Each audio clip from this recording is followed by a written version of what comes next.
ಜಯಪ್ರಕಾಶ್ ಹೆಗಡೆ ಅವರ ವರದಿಯಂತೆ ಆರ್ಥಿಕ, ಶೈಕ್ಷಣಿಕವಾಗಿ ಹಾಗೂ ಸಾಮಾಜಿಕವಾಗಿ ಮಾಡಿರುವ ವರದಿಯು ಅಸಮಂಜಸವಾಗಿದ್ದು, ಪ್ರವರ್ಗ ಒಂದರ ಮೇಲೆ ಹಾಗೂ ಉಪಜಾತಿಗಳ ಮೇಲೆ ಸಾಕಷ್ಟು ವ್ಯತ್ಯಾಸಗಳು ಹಾಗೂ ಪರಿಣಾಮಗಳನ್ನು ಬೀರಿದೆ. ಹೀಗಾಗಿ ಇದನ್ನು ಪರಿಶೀಲನೆ ಮಾಡಬೇಕು. ಈ ಸಂಬಂಧ ಉತ್ತರ ಕರ್ನಾಟಕದಲ್ಲಿ ಹಿಂದುಳಿದ ವರ್ಗಗಳ ಒಂದು ಸಭೆಯನ್ನು ಮಾಡಿ ಅದರಲ್ಲಿ ನಿರ್ಣಯವನ್ನು ಕೈಗೊಳ್ಳಲಾಗುತ್ತದೆ ಎಂದು ಪ್ರವರ್ಗ ಒಂದರ ಒಕ್ಕೂಟದ ಅಧ್ಯಕ್ಷ ಶ್ರೀನಿವಾಸ್ ಅವರು ಸ್ಪಷ್ಟನೆ ನೀಡಿದರು. ಈ ವೇಳೆ ಉಪ್ಪಾರ ಸಮುದಾಯದ ಕಾರ್ಯದರ್ಶಿ ಆದಂತಹ ಲೋಕೇಶಪ್ಪರು ಸಹ ಇದೇ ವೇಳೆ ಉಪಸ್ಥಿತರಿದ್ದರು. ಬುಡಕಟ್ಟು ಎಂದು ವರ್ಗೀಕರಿಸಲಾಯಿತು. ಆಮೇಲೆ ಪ್ರವರ್ಗ ಒಂದು, ಆಮೇಲೆ ಕೆಟಗಿರಿ ಒಂದು. ಈ ಥರ ಮಾಡಿದಾಗೆಲ್ಲನೂ ಈ ಸಮಾಜಗಳ 4% ರಿಸರ್ವೇಷನ್ನಲ್ಲಿ 5% ಇದ್ದಿದ್ದನ್ನು 4 ಮಾಡಿ ಹೆಚ್ಚಿನ ಸಮಾಜಗಳು ಸೇರಿಸಿ ಆಗಲೂ ಅನ್ಯಾಯ ಆಯಿತು. ಈಗ ಅವರು ಕೊಟ್ಟಂಥ ಸಂದರ್ಭದಲ್ಲಿ ಖಂಡಿತ ಜಯಪ್ರಕಾಶ್ ಹೆಗಡೆ ಅವರು 1A ಮತ್ತು 1B ಅಂತ ಏನು ವರ್ಗೀಕರಣ ಮಾಡಿದ್ದಾರೆ. ಅದರಲ್ಲಿ ಉದಾಹರಣೆ ನಂದೇ ಒಂದು ಹೇಳ್ಬಿಡ್ತೇನೆ.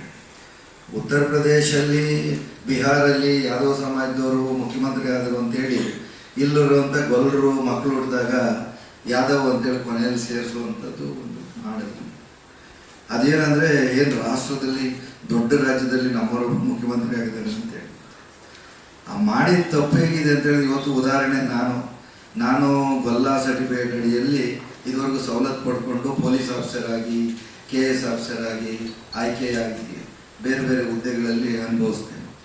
ನನ್ನ ಮಕ್ಕಳಿಗೆ ನಾವು ಯಾದವ ಅಂತೇಳಿ ನಮ್ದು ಉದಾಹರಣೆಗೆ ಬರ್ತೇನೆ. ಇವತ್ತು ಹಿಂದುಳಿದ ವರ್ಗ ಕೆಟಗಿರಿ 1A ಮತ್ತು B ಮಾಡಿ ಗೊಲ್ಲಾನ ಎಲ್ಲಿಟ್ಟು ನನ್ನ ಮಕ್ಕಳನ್ನ B ಇಡೋದು ಎಷ್ಟು ಸರಿ ಅಂತ ಹೇಳ್ಬಿಟ್ಟು ಈಗ ಅವ್ರ ವರ್ಗೀಕರಣ ವರ್ಗಗಳ ಆಯೋಗದ ಅಧ್ಯಕ್ಷರಾದವರು ಹಿಂದುಳಿದ ವರ್ಗದವರಾದಾಗ ಮಾತ್ರನೇ ಈ ತಳ ಸಮುದಾಯದ ಪರಿಸ್ಥಿತಿಗಳು, ಚಿಂತನೆಗಳು ಗೊತ್ತಾಗುತ್ತೆ. ಈಗ ನಮ್ಮಲ್ಲಿ ಎರಡನೇ ಉದಾಹರಣೆ ಬರ್ತೇನೆ. 28 ಜಾತಿಗಳು ಒಟ್ಟಿಗೆ ಇದ್ರೆ ಗೊಲ್ಲ ಸಂಖ್ಯೆ. ಅದೇ ರೀತಿಯಲ್ಲಿ ಈಗ ಬೆಸ್ತ ಸಮಾಜದನ್ನು ಅಷ್ಟೇ ಡಿವೈಡ್ ಆಗೋಗಿ ಪ್ರತ್ಯೇಕವಾಗಿ ಆಗೋಗಿರೋದ್ರಿಂದ ಖಂಡಿತ ಒಂದು ಕಡೆ ಅತಿ ಹಿಂದುಳಿದ ಸಮಾಜಗಳು ಜೊತೆಯಲ್ಲಿ ಬರ್ತಂಥ ಉಪಜಾತಿಗಳನ್ನ ಬೇರೆ ಬೇರೆ ಮಾಡಿರೋದ್ರಿಂದ ಆಗಿರುವಂಥ ಒಂದು ಅವಘಡಗಳು.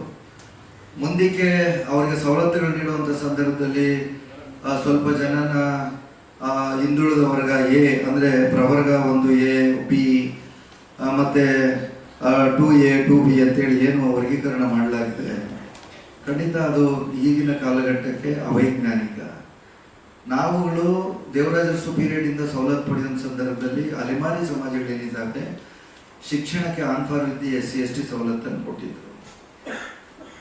ಈಗ ಇವರು ಇಲ್ಲಿ ಕೆನೆ ಪದರನ ನಮಗೆ ಅಳವಡಿಸಿದ್ರೆ ಖಂಡಿತ ಈ ವಿಚಾರದಲ್ಲಿ ಹೇಳ್ಬೇಕಂದ್ರೆ ಏನು ಆಯೋಗದ ಅಧ್ಯಕ್ಷಗಳಾದಂಥವರು ಸಿಗುವಂತ ಒಂದು ಸವಲತ್ತನ್ನ ಕಸಿಲಿಕ್ಕೆ ಮಾಡಿದಂತ ಹುನ್ನಾರ ಅಂತೇಳಿ ನೇರಕ್ಕೆ ಹೇಳ್ಬೋದು.